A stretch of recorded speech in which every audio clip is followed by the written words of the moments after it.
Herzlich willkommen beim Burgenlexikon von Matthias Helzel alias der Burgenmeister. B wie Balkenlöcher oder Balkenauflager.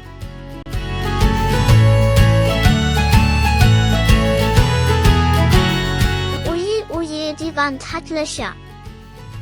Auf vielen Burgruinen sieht man in den Wänden Löcher, die meist in Reihe folgen. Aber warum ist das so? Schauen wir uns hierzu den Schnitt durch das Gebäude einer Burg, durch einen Wohnturm etwas genauer an. So erkennt man jetzt die tragenden Holzbalken der Geschossdecken und die Balkenauflager,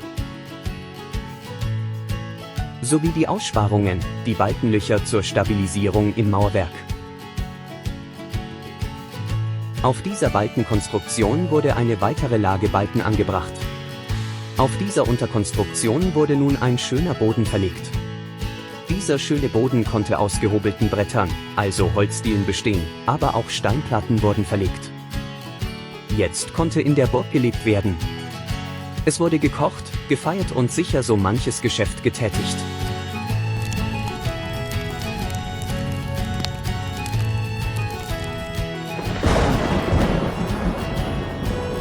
Über Jahrzehnte, Jahrhunderte hinweg gerät die Burg in Verfall.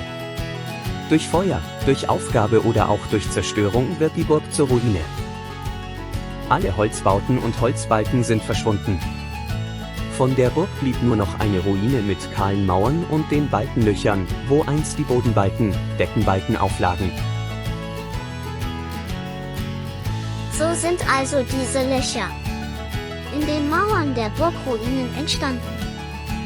Ich bedanke mich für das Schauen des Videos und ich hoffe, ich konnte Ihnen etwas Burgengeschichte, Burgenwissen näher bringen. Ihr Matthias Helzel alias Burgenmeister.